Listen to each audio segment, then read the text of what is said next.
Hello guys, welcome to another video. This time we're killing the Dimensional Predator of the month of October of 2020. This is a wind element predator, so we are picking fire monsters as damage dealers, and we are also picking Lucian to do the AoEs. Now, in the first trash wave, I highly recommend you killing the Callis first, because the Callis can snipe you.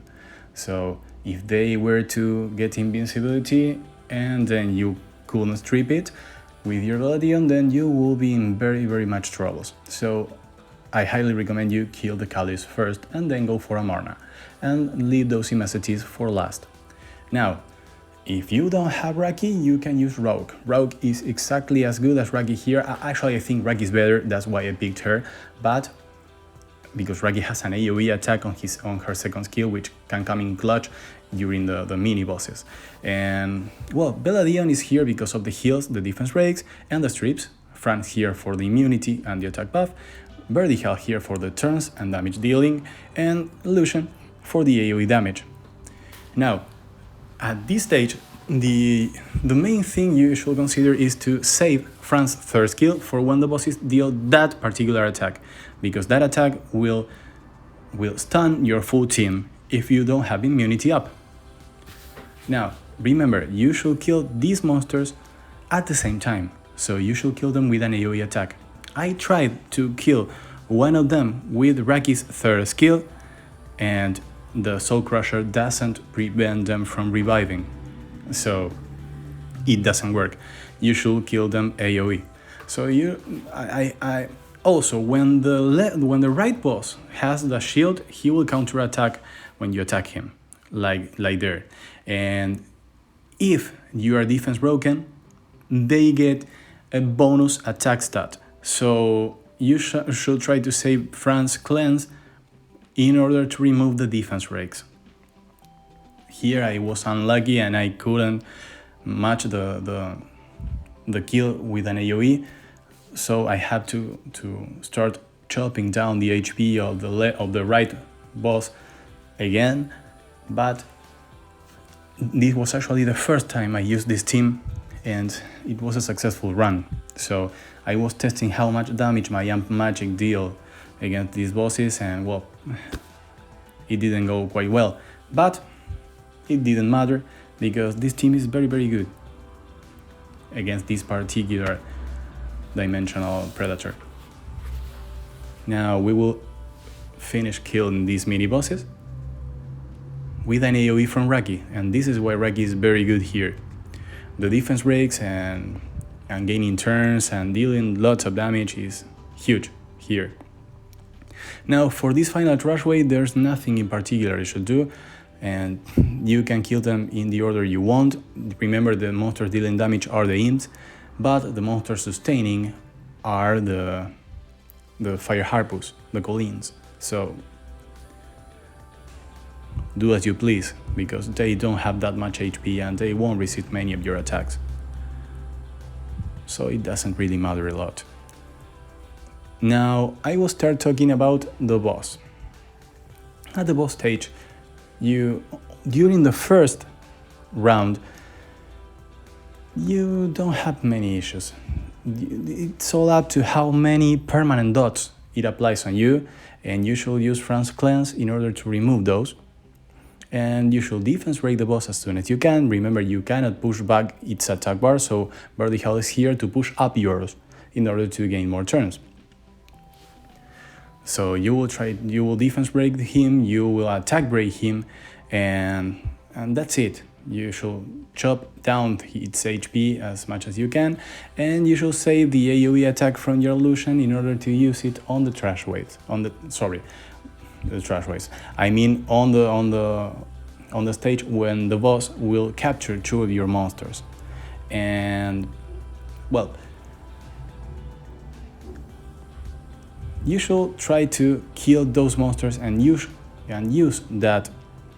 those phases in order to recover the skill cooldowns of your units. Here we're defense breaking, attacking. Now we remove the permanent dots and the defense break from my Raki. And since this boss is wind elemental, he will not target our fire monsters unless they are defense broken. Now,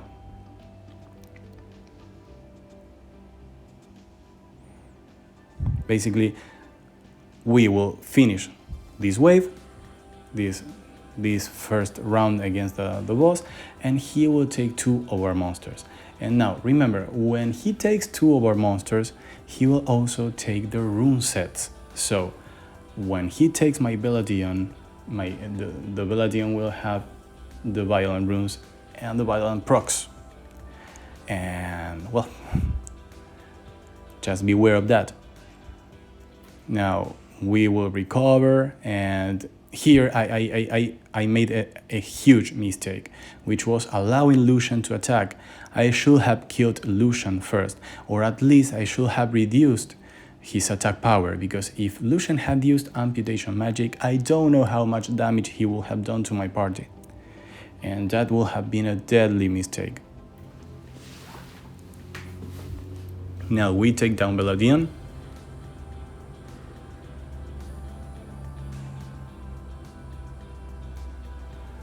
And we are good to go. Moving on to the second phase. In the second phase, there's a particularly disrupting attack from the boss. Now we will use first skill, now second skill on Verdi, and we finally defense break.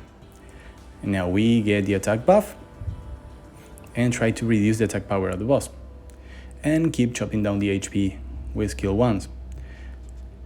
Now that attack is what I'm talking about. That thing, well, he will not receive damage from our next 10 hits. And I am not saying 10 attacks, I'm saying 10 hits. So a multi-hit attack will reduce, for example, our Frank will reduce in 3 that shield that he has right now.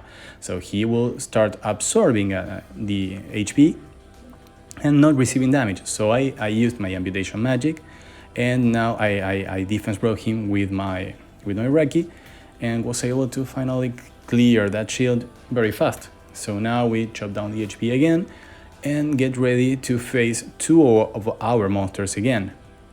And since he landed a ton of dots, now we will have to recover as many as we can through that phase.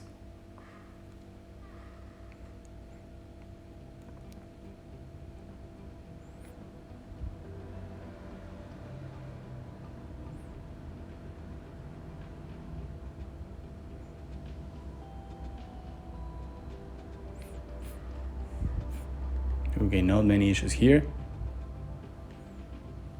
And now he takes 2 different monsters, and they are 2 fire monsters, so our Lucian won't do quite well here. But Raki comes in clutch. Defense breaking both monsters is awesome. And Raki, I can't recommend Raki more than here, guys. She was great. Well, you saw how she did. And also consider that I did not replace any runes. Okay, I get the same runes here. And you will get a high advantage if you use resistance and accuracy here, because you know the stats are all incrementally incremented a lot against this boss. And that's what happened against the Dimensional Predators. Your rune quality doesn't matter, but the percentage stats do matter. So accuracy and resistance are very, very good here. And now for the last part, we should deal as much damage as we can, especially burn all your fuel on the monster that has the countdown on it, because it will die. No matter what you do, it will die. So this was very good for us because we had many defense breakers, so that was very important. And we finished easily. However, if the boss does again the attack where he prevents you from dealing damage for 10 hits, then things can get complicated in that last phase. So there's always RNG here. Now, as for which rune you should pick, well, there are only 2 viable choices for me, which are Vampire Rune and Will Rune. I went for the Will Rune because there's a shot at getting a very, very high speed there, and defense percent is very good too. you don't always need HP percent. Defense percent is great. And on the Vampire rune, you can land quad rows on accuracy and it will be very bad, you know? So guys, that's it. And if you have any questions, let me know in the comment section. I will see you guys in the next one. Bye.